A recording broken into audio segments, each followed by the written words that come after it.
हड़ियाँ बेचो एग्ज़ाम नहीं, चार शब्द, लेकिन इन चार शब्दों में सदियों की नफरत भरी हुई है।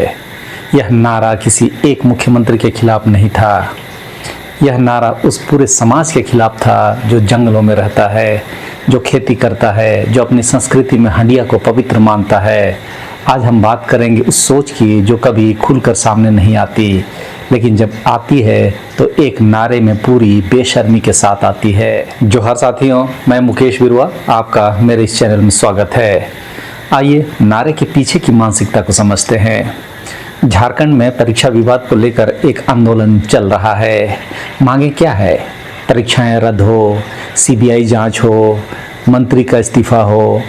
लेकिन जरा रुकिए, अगर सरकार परीक्षाएं रद्द कर दे तो क्या आंदोलन खत्म हो जाएगा?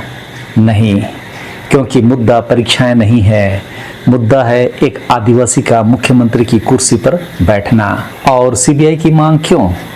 क्योंकि केंद्र की यह एजेंसी असली दोषियों को बचाए और हेमंत सोरेन तथा उसके मंत्रियों को घेरे। यह न्याय की मांग नहीं, यह राजनीतिक हथियार है।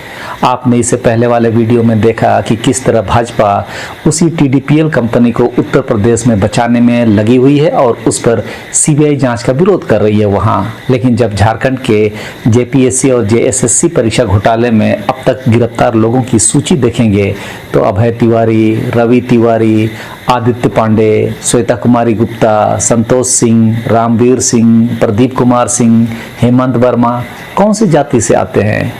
कोई भी आदिवासी तो नहीं है। यहीं पर भाजपा इस जांच को अपने अधीन करवाकर इन लोगों को बचाएगी।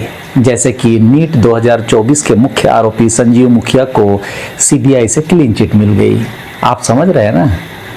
और एक जरूरी बात, जब मांग सत्ता परिवर्तन की हो तो कोई भी मांग पूरी होने पर भी आंदोलन नहीं रुकता। इस मैप को देखें, इस क्षेत्र में सिर्फ झारखंड भाजपा के शासन से इसमें बचा हुआ है और यही गैर आदिवासियों का आदिवासियों के प्रति नफरत और पूर्वाग्रह का कारण है। जहाँ तक हंडिया की बात है तो यह आदिवासी संस्कृति का अभिन्न अंग है और गैर आदिवासी से नफरत भरी नज़रों से क्यों देखते हैं? याद हो, एक समय में अंग्रेजों ने अपने अंग्रेजी शराबों की बिक्री को टक्कर कोई नहीं दे पाए बोलकर महुआ पर बैन लगा दिया था। हंडिया पर मैंने अपने चैनल पर 2 महत्वपूर्ण वीडियो बनाए हैं जो परंपरा और जैव विज्ञान की जानकारी देते हैं। आप डिस्क्रिप्शन में दिए लिंक से जाकर देख सकते हैं। यह आदिवासियों का पारंपरिक पेय तो है ही, हंडिया आदिवासी समाज की सांस्कृतिक पहचान भी है। सभी पर्व त्योहारों में, जन्म, विवाह और मृत्यु संस्कारों में, सामाजिक कार्यक्रमों में यह आवश्यक पेय है। यह धान से बनता है और रानू, जिसमें 40 से ज़्यादा जड़ी बूटियाँ मिलाई जाती है, उससे फर्मेंट कराई जाती है। शरीर और स्वास्थ्य के लिए बहुत ही उपयोगी है। आज यह आदिवासी समाज की अर्थव्यवस्था का एक हिस्सा भी है। इस पर अलग बहस हो सकती है, लेकिन जो सच्चाई है मैं वह बता दे रहा हूँ।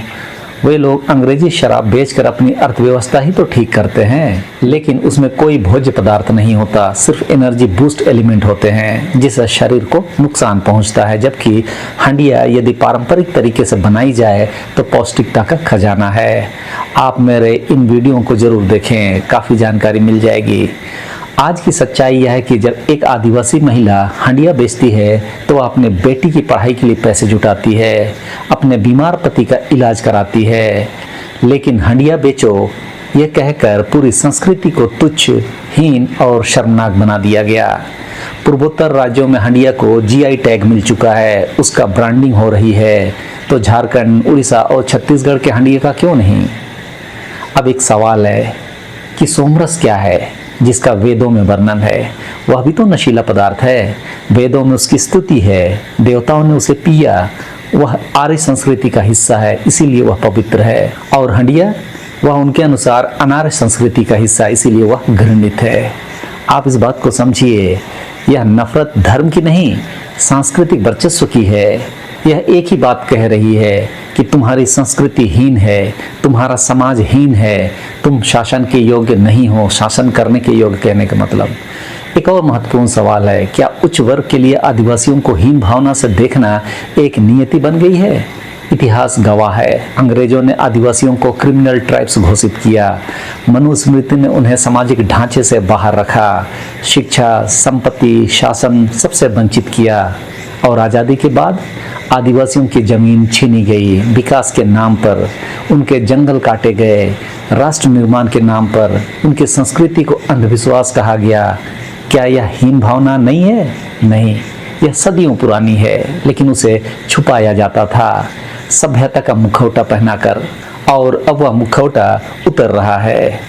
जब एक आदिवासी मुख्यमंत्री की कुर्सी पर बैठता है तो वह मुखौटा टिकता नहीं, क्योंकि तब उस मानसिकता को खुलकर कहना पड़ता है कि तुम इस कुर्सी के लायक नहीं।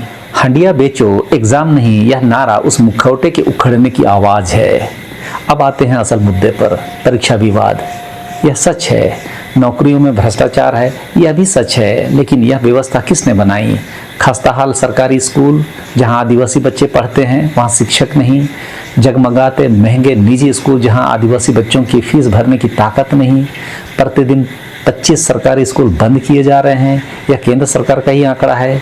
कोचिंग का जाल जो सिर्फ उनके लिए जिनके पास पैसा है। क्या यह व्यवस्था आदिवासी मुख्यमंत्री ने बनाई? नहीं, यह व्यवस्था दशकों से चली आ रही है।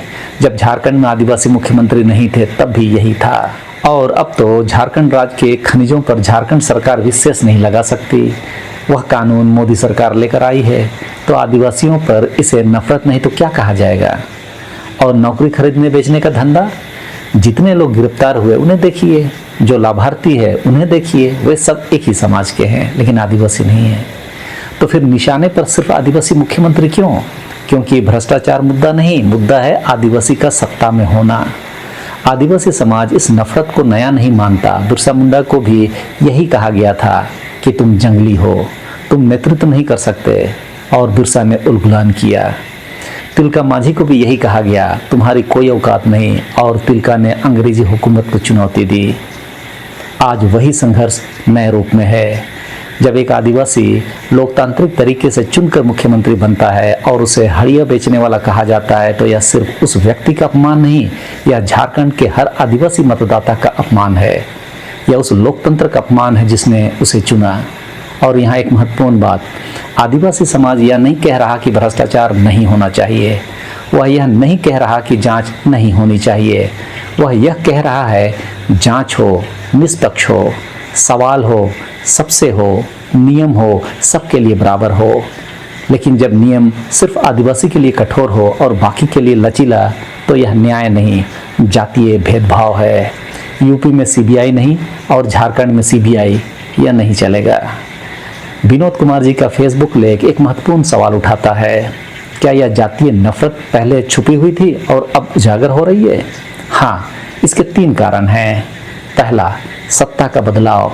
जब सत्ता उच्च वर्ग के पास थी तब नफरत को छुपाने की जरूरत नहीं थी, लेकिन जब सत्ता आदिवासियों के हाथ में आई तो वह नफरत प्रतिरोध बन गई और खुलकर सामने आई। दूसरा, सोशल मीडिया का युग।